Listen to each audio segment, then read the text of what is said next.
Terima kasih ya Bapa. Terima kasih Tuhan Yesus, terima kasih ya Roh Kudus. Oleh karena penyertaan-Mu kami hadir sama-sama di sini. Bukan karena kuat dan gagah kami, tapi karena kasih karunia-Mu yang ajaib bagi kehidupan kami. Tuhan, hari ini kami hadir karena kami rindu untuk dengar dari Tuhan. Maka itu kami minta biarlah Tuhan yang berbicara. Biarlah Tuhan yang hadir. Biarlah Tuhan yang urapi kami lewat firman-Mu ini. Pakailah hamba-Mu yang akan berbicara. Agar semua yang keluar dari mulut, hati, pikiran yang bisa berdasarkan daripada-Mu. Dan juga persiapkan hati kami Tuhan.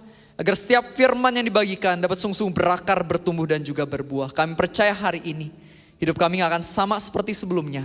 Tapi akan perubahan yang besar dan baik yang terjadi. Terima kasih Tuhan. Di dalam nama Tuhan Yesus, semua yang percaya, kita sama-sama katakan amin. Mari kita berikan mulia buat Tuhan kita sekali lagi. Bapak Ibu Saudara dipersilahkan buat duduk. Shalom semuanya. Coba sekali lagi, shalom semuanya. 3 kali lipat lebih semangat, shalom semuanya. Wow, luar biasa ya, senang banget hari ini bisa bergabung dan Bapak Ibu Saudara semuanya. Jadi ini sesi ketiga saya khotbah di sini dan sesi ke-6 saya khotbah sepanjang hari ini. Tadi udah di gereja lain juga. Tapi saya masih semangat banget karena saya senang setiap kali dapat kesempatan berbagi firman. Jadi saya harap Bapak Ibu Saudara semuanya semangatnya gak kalah, oke? Jadi kalau ada firman yang bagus, aku pengen ajak setiap dari kita untuk teriakan haleluya, amin. Mau kasih tepuk tangan, jungkir balik juga boleh, oke? Jadi kita yang semangat sama-sama, karena saya percaya kalau kita semangat dengar firman, kita pasti bisa lebih menangkap isi hati Tuhan dengan baik, oke? Nah sebelum mulai, mungkin karena ini pertama kali kita ketemu langsung, saya mau perkenalan sedikit dulu. Karena kata orang-orang gak kenal maka kenalan, gak kenal maka kenalan. Jadi perkenalkan, nama saya adalah Revi. Saya melayani di GBI Gilgal, Pantai Indah Kapuk. Di leadership dari Pastor Juan Mogi. Dan juga saya senang berbagi firman Tuhan kepada setiap orang. Mau itu di sekolah, gereja, perusahaan. Karena saya percaya bagaimana firman Tuhan yang telah mengubah hidup saya adalah firman Tuhan yang sama. Yang bisa mengubah kehidupan setiap dari kita. Ada amin? Coba 2 kali lipat lebih semangat lagi, amin? Wow, senang sekali ya. Nah hari ini kita akan bahas firman Tuhan tentang stronger relationship in God. Stronger relationship with God, Stronger relationship with God. Hubungan yang lebih kuat bersama dengan Tuhan. Tadi ibadah 1 soal penginjilan, ibadah 2 tadi soal definisi kesuksesan. Jadi kalau Bapak Ibu Saudara pengen lihat, bisa lihat tayangan di YouTube-nya juga ya kalau ada, jadi berbeda. Nah yang kali ini kita akan bahas soal hubungan sama Tuhan. Bapak Ibu Saudara tahu gak sih yang namanya hubungan itu cuma bisa semakin kuat kalau 2 orang di dalamnya mau mendekat. Setuju? Setuju ya? Saya punya seorang pacar namanya Michelle, katakan Cie. Jadi pacar saya namanya Michelle. Dan anggapnya gini, kalau misalnya saya mau semakin kuat hubungannya sama Michelle, saya dan Michelle harus sama-sama mau mendekat. Betul ya? Kalau misalnya saya dan Michelle sama-sama menjauh, hubungan kita gak bisa kuat. Atau mungkin saya pengen mendekat, tapi Michelle-nya malah pengen dekatnya sama Budi, bukan sama saya. Gak bisa kuat juga. Atau sebaliknya, Michelle-nya mau deket saya, tapi saya mau dekatnya misalnya sama Mawar. Gak bisa kuat juga hubungannya. Hubungannya cuma bisa kuat kalau 2 belah pihak mau sama-sama mendekat, betul ya? Nah begitu pula hubungan kita sama Tuhan, Bapak Ibu Saudara semuanya. Ketahuilah kita hanya bisa memiliki hubungan yang kuat sama Tuhan kalau kita dan Tuhan sama-sama mau mendekat. Dan berita baiknya sebelum kitanya mau mendekat ke Tuhan, Tuhan udah terlebih dahulu mau mendekat sama kita. Pada 1 Yohanes 4 ayat 10 dikatakan, inilah kasih itu, bukan kita yang mengasihi Tuhan, tapi Tuhan yang mengasihi kita. Sehingga dia mengaruniakan anak yang tunggal untuk jadi penebusan bagi dosa-dosa kita. Jadi ketika kita masih bobrok, punya banyak kesalahan, punya banyak dosa, punya banyak pelanggaran, Tuhan udah mengatakan, I love you and I want to be with you. Aku sayang sama kamu dan aku mau memiliki sebuah hubungan sama kamu. Tuhan yang udah ambil inisiatif pertama. Dan inilah berita baik bagi setiap dari kita. Tapi masalahnya meskipun Tuhan udah mau mendekat kepada kita, banyak orang yang sampai hari ini masih gak mau sungguh-sungguh dekat sama Tuhan. Salah satu ayat Alkitab yang menurut saya paling menyedihkan, yang pernah diucapkan oleh Tuhan Yesus, adalah Matius 23 ayat 37. Di mana Tuhan Yesus mengatakan, Yerusalem, Yerusalem, kalian yang membunuh para nabi dan melempari dengan batu orang-orang yang diutus kepadamu.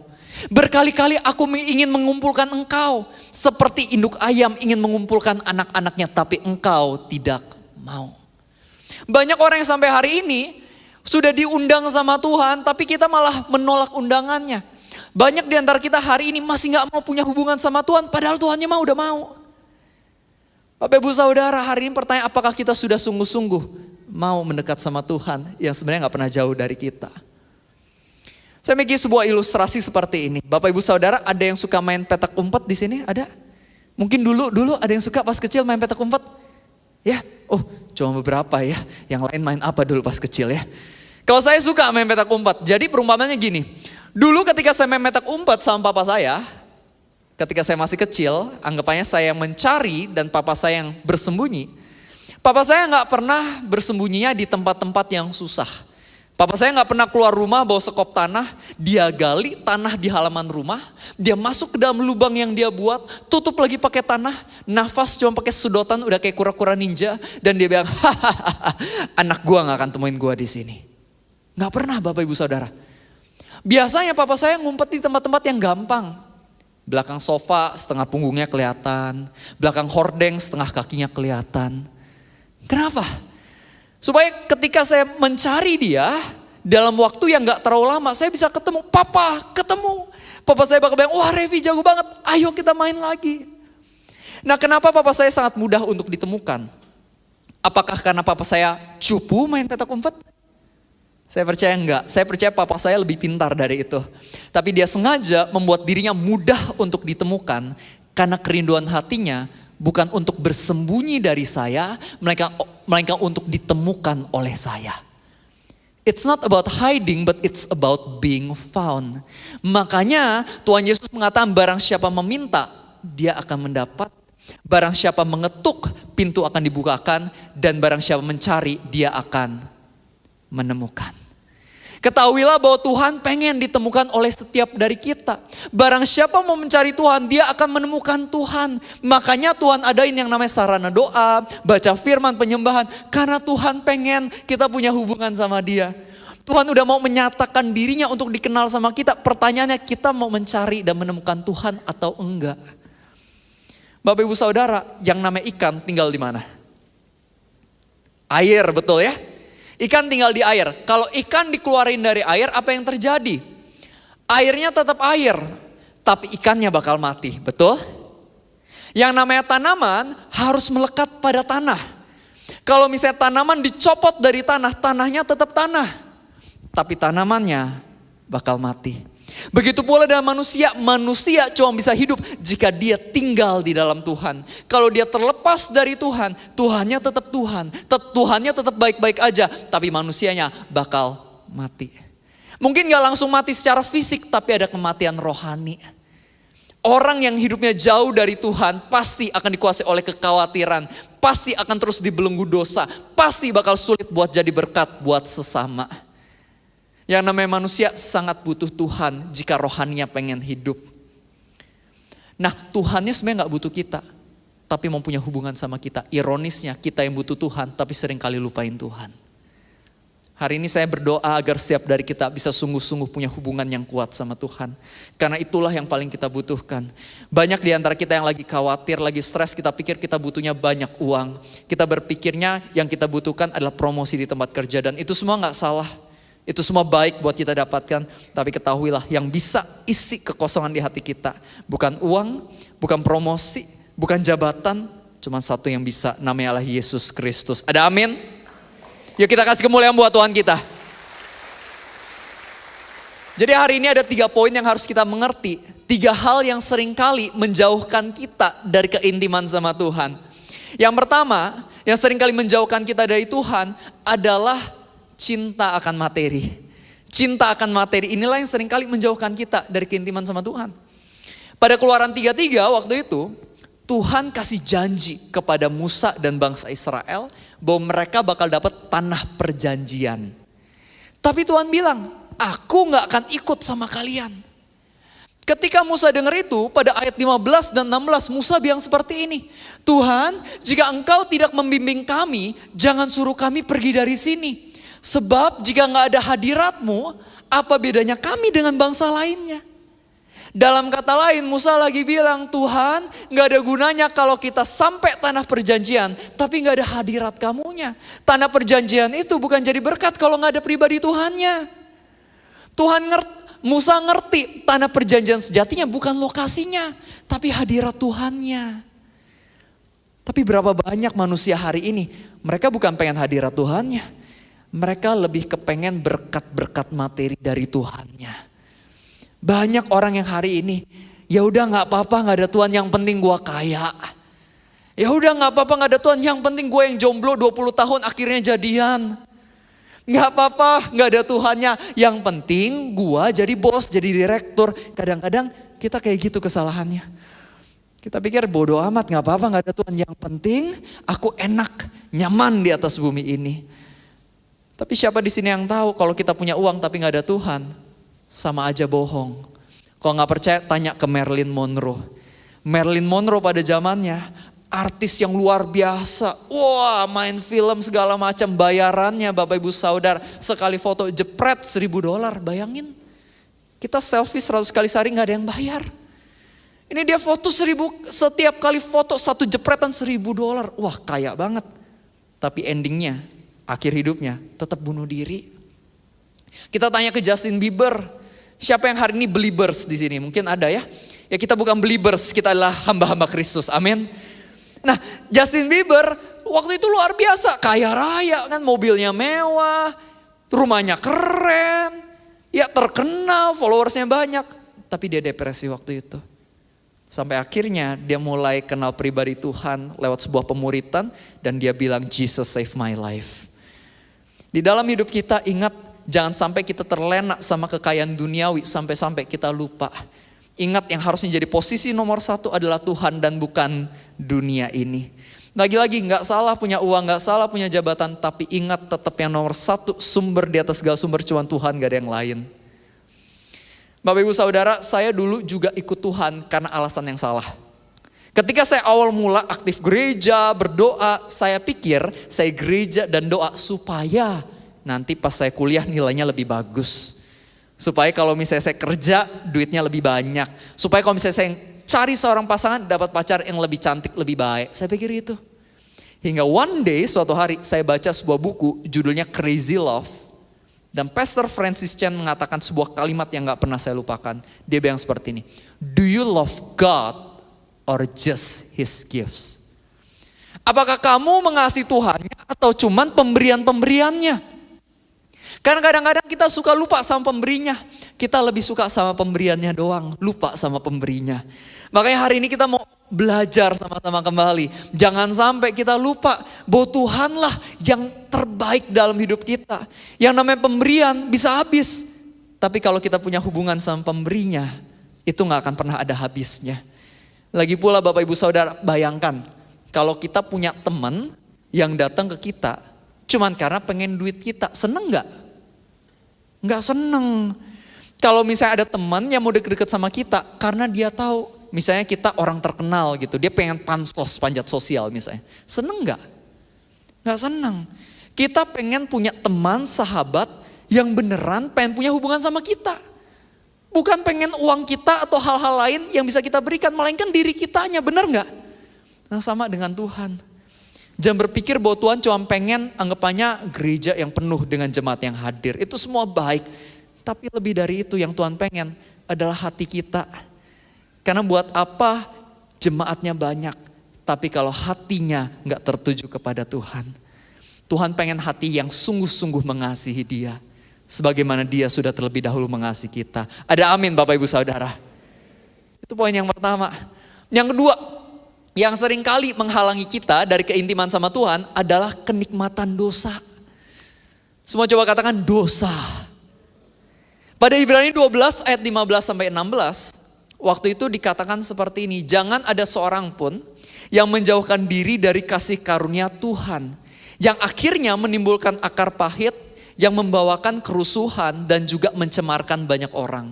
Jangan ada seorang pun yang dikuasai percabulan dan juga nafsu rendah seperti Esau, sehingga dia menjual hak kesulungannya untuk sepiring makanan. Bapak Ibu Saudara masih ingat kisah Esau dan Yakub? Mungkin kita banyak yang sudah tahu ya. Waktu itu Esau dan Yakub anak kembar. Tapi yang lahir duluan Esau. Di zaman itu yang namanya anak sulung atau yang lahir duluan punya berkat spesial. Namanya hak kesulungan. Orang yang punya hak kesulungan dapat berkat ya double portion, 2 porsi. Jadi Yakub sebagai adik cuma dapat 1/3 berkat. Esau dapatnya 2/3. Keren banget, mantep ya Bapak Ibu Saudara ya. Dapat 2 kali lipat, luar biasa. Tapi sayangnya ketika sudah semakin dewasa, semakin tua, ada kejadian. Waktu itu Esau baru pulang berburu, dia gak dapat apa-apa dan dia menghirup, ada wangi sup kacang merah. Enak nih dia pikir ya. Kalau Esau sukanya sup kacang merah, kalau saya sukanya samcan.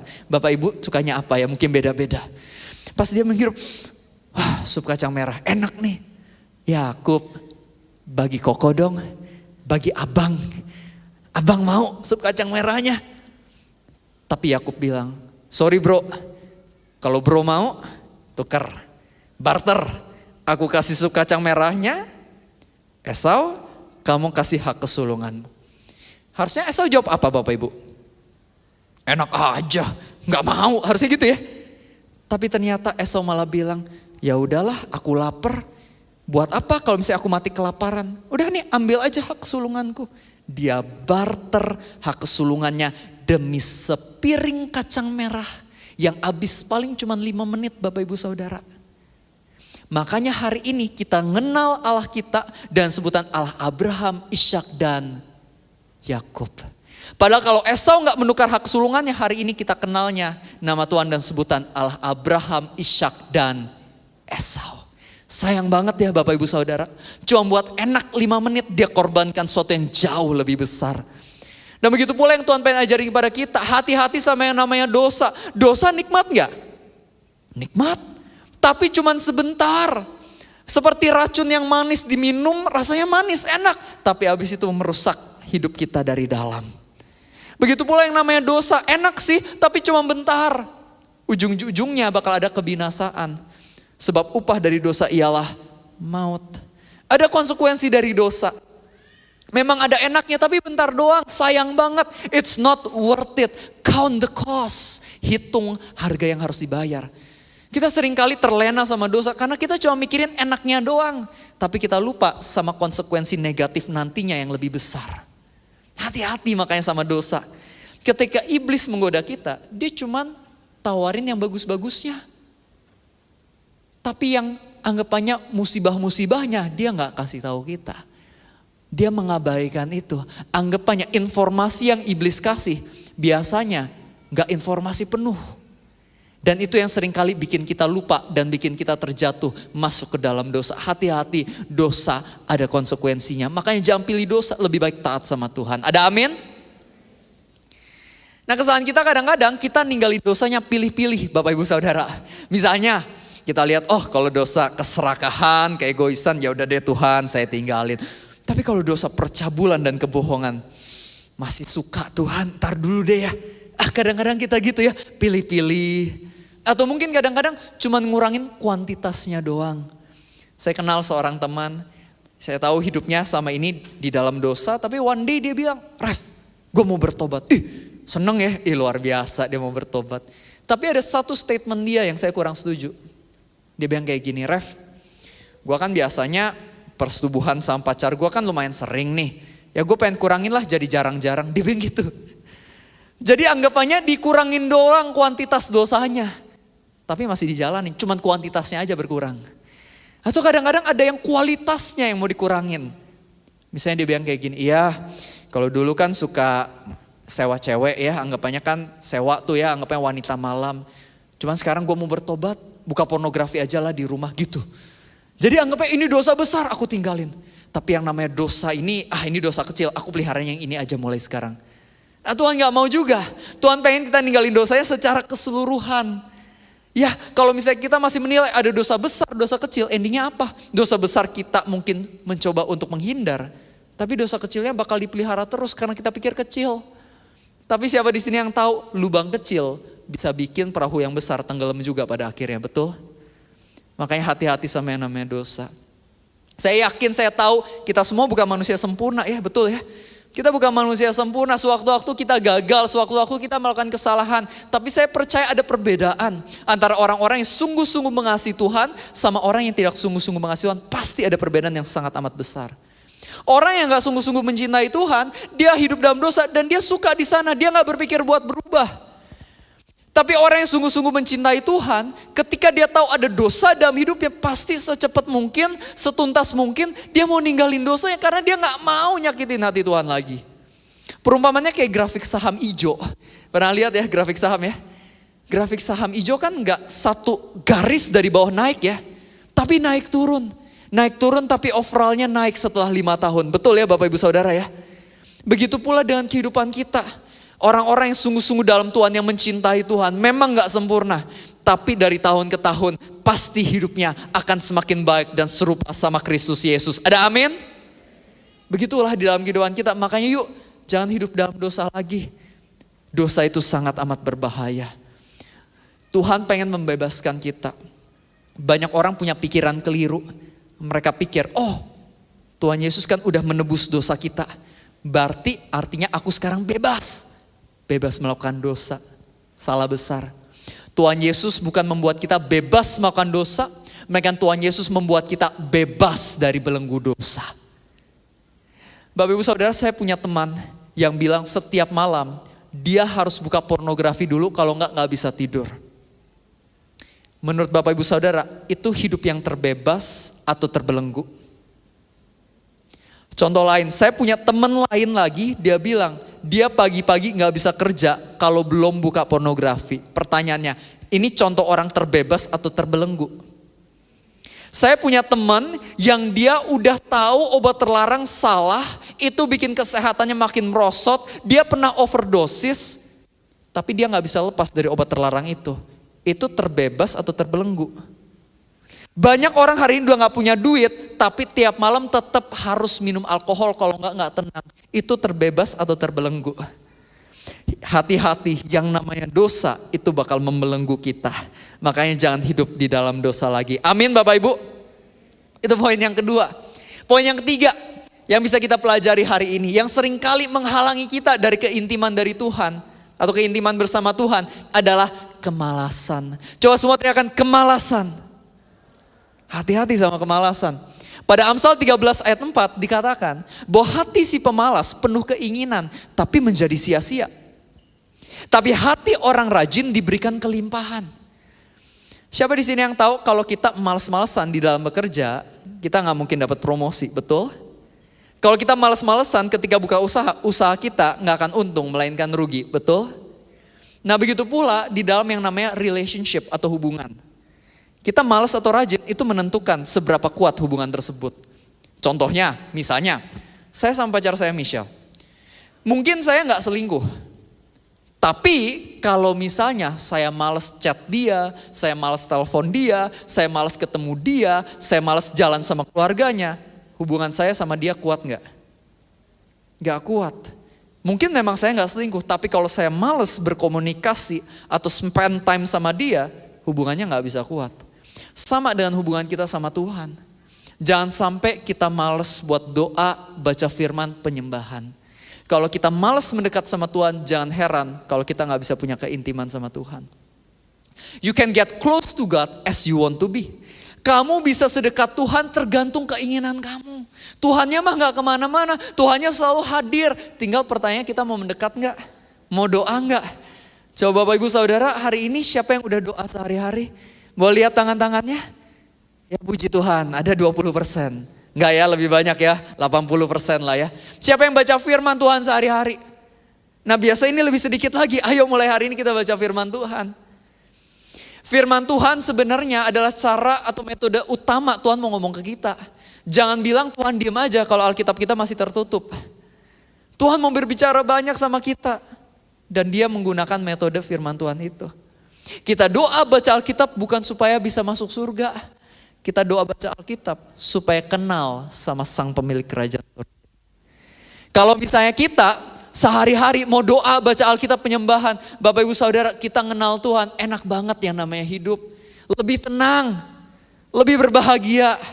Firman Tuhan mengatakan kalau misalnya kita baca di Alkitab kata berbahagialah, translasi aslinya makarios. Artinya bahagia di dalam Tuhan. Orang-orang yang paling bahagia adalah orang-orang yang punya Tuhan. Saya berjumpa dengan orang-orang yang udah sakit parah, kelihatannya bakal mati, tapi tetap bisa bersyukur, tetap bisa jadi berkat. Kenapa? Karena dia kenal pribadi Tuhan. Kita lihat contoh-contoh dalam Alkitab bagaimana murid-murid, mereka semua dianiaya, dilemparin batu, masuk penjara, tapi terus menginjil. Paulus dan Silas di dalam penjara tetap memuji Tuhan. Kok bisa? Karena dia kenal Tuhan. Sama dalam hidup kita, maukah kita mengenal Tuhan? Jadi orang-orang yang rajin di dalam saat teduh, doa, baca Alkitab, penyembahan. Kalau sama ini masih jarang, mulai 15 menit aja. 5 menit doa, 5 menit baca Alkitab, 5 menit penyembahan. Dan jangan pakai alasan, gak sempet kok Revi. Aku sibuk, banyak kerjaan, gak sempet. Saya percaya setiap dari kita pasti punya waktu. Cuma masa prioritas saja. Kita sempet kok nonton drama Korea, ya kan 7 jam sehari, ya kan. Kita sempet kok main Mobile Legends gitu ya 7 jam sehari. Kita sempet jalan-jalan sama pacar, sama suami, sama istri, sama anak-anak, sama mantan misalnya ya, sempet. Tapi kok saat teduh cuma 15 menit aja gak sempet. Menurut saya bukan masalah ada waktu atau gak ada waktu. Tapi kita jadiin prioritas atau enggak aja.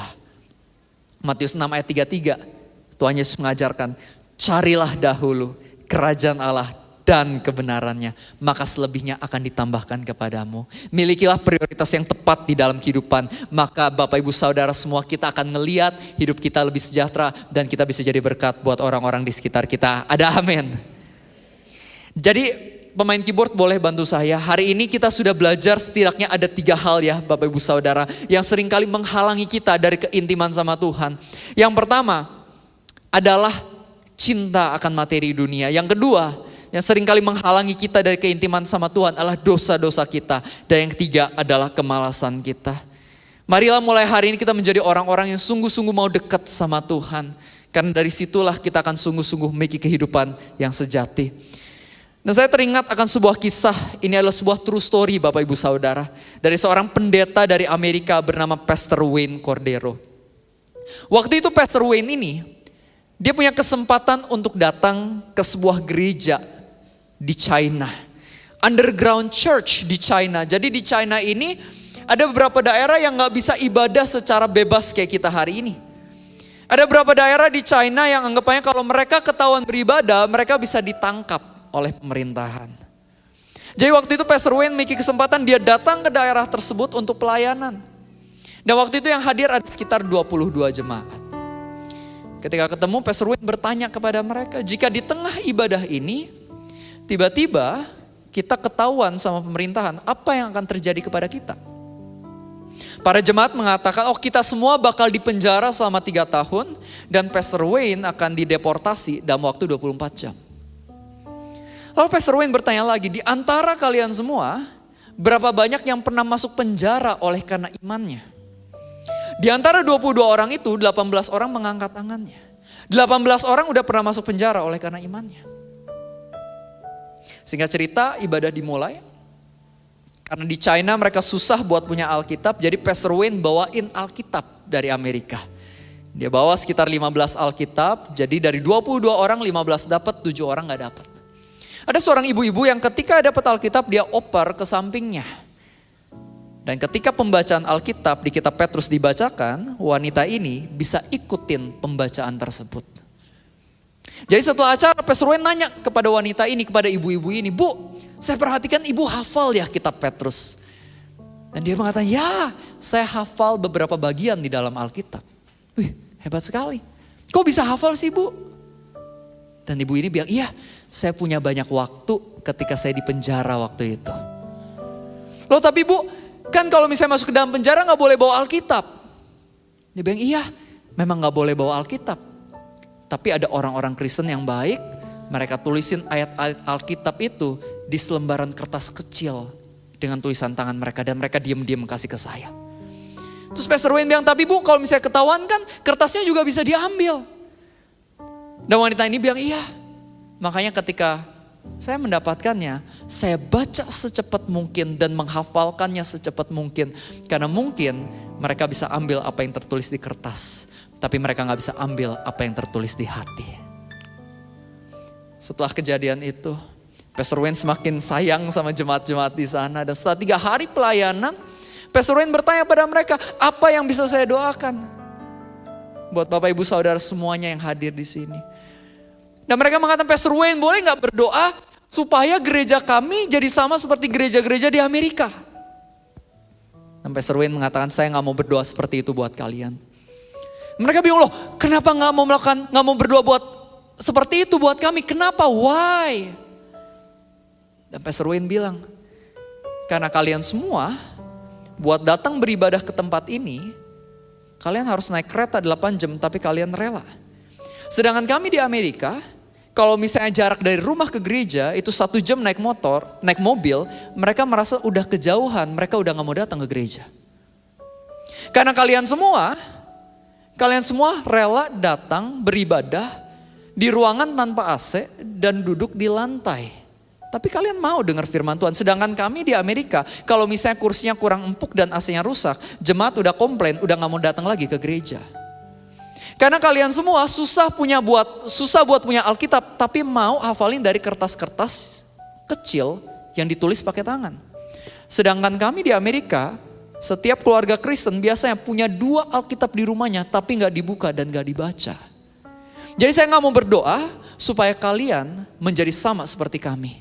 Tapi saya mau berdoa supaya kami jadi sama seperti kalian. Bapak Ibu Saudara, ada perbedaan yang sangat besar antara orang-orang yang sungguh-sungguh punya keintiman sama Tuhan sama yang enggak. Semua orang bisa datang ke gereja, semua orang bisa punya KTP Kristen, tapi keintiman itu masing-masing orang berbeda. So how about us? Bagaimana dengan kita? Apakah kita sungguh-sungguh memiliki hubungan yang kuat ini dengan Tuhan? Atau jangan-jangan sama ini kita cuma jadi orang-orang yang KTP-nya Kristen, tapi gak sungguh-sungguh kenal sama Tuhan yang kita sembah. Pada Ibrani 12 ayat 2, dikatakan seperti marilah kita menjalani kehidupan kita dan meletakkan pandangan kita kepada Yesus Kristus, yang merupakan penuntun dan penyempurna iman kita. Dia yang rela menanggung setiap hinaan dan memikul kayu salib itu dengan tekun, ganti sukacita yang disediakan untuknya. Pertanyaannya, apa sukacita yang disediakan buat Tuhan Yesus? Jawabannya, diriku dan juga dirimu. Kitalah sukacita yang diincar, yang dikejar, yang diinginkan oleh Tuhan Yesus. Maka itu dia rela ninggalin kerajaan sorga, datang ke dunia sebagai manusia. Rela untuk dihina, diludahin, dipakai mahkota duri itu. Dia disalibkan di atas kayu salib itu, menerima upah maut oleh karena satu alasan, yaitu untuk menyelamatkan kita semua. Tuhan Yesus mengatakan, I love you and I want to be with you. Makanya dia datang untuk mengorbankan nyawanya untuk menyelamatkan kita semua. Tuhan Yesus ya udah mau banget deket sama kita, dia sampai rela turun dari sorga. Sekarang pertanyaannya, apakah kita juga rela menjalani hidup kita untuk kemuliaan namanya? Tuhan sayang sama kita. So what's gonna be your response? Apa yang akan menjadi respon setiap dari kita? Pilihan ada di tangan setiap dari kita. Saya gak bisa maksa siapapun, saya cuma bisa menceritakan kembali betapa besar kasih Tuhan buat setiap dari kita. Tapi balik lagi, keputusan ada di tangan masing-masing setiap dari kita. God loves you. Dan apakah engkau juga mau sungguh-sungguh mengatakan padanya, I love you too. Dan itu terbukti, bukan sekedar dari perkataan, tapi terbukti dari bagaimana kita menjalani kehidupan kita. Amin. Mari kita pejamkan mata sama-sama. Kita mau berdoa kepada Tuhan. Tuhan Yesus, terima kasih untuk firman-Mu.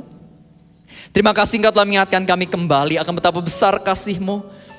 Kau yang telah rela datang mengorbankan nyawa-Mu untuk menyelamatkan kami, dan kami bersyukur.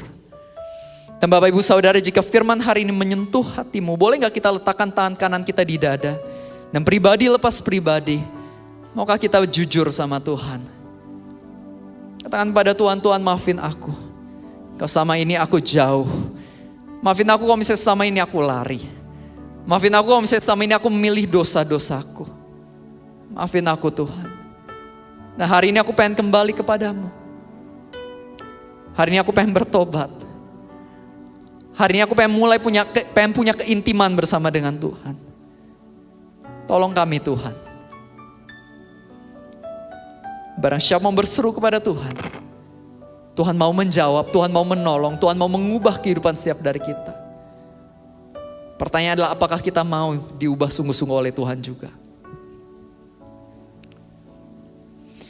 Terima kasih ya Tuhan, kami percaya Engkau mendengar doa kami. Terima kasih Tuhan untuk gereja ini, kami percaya Kau mikir rencana yang besar bagi gereja ini dan setiap leader, setiap pemimpin, setiap jemaatnya. Berdoa biarlah Engkau yang terus tuntun kami. Agar kami bisa terus bertumbuh dalam pengenalan akan Tuhan. Bertumbuh ke arah yang lebih baik.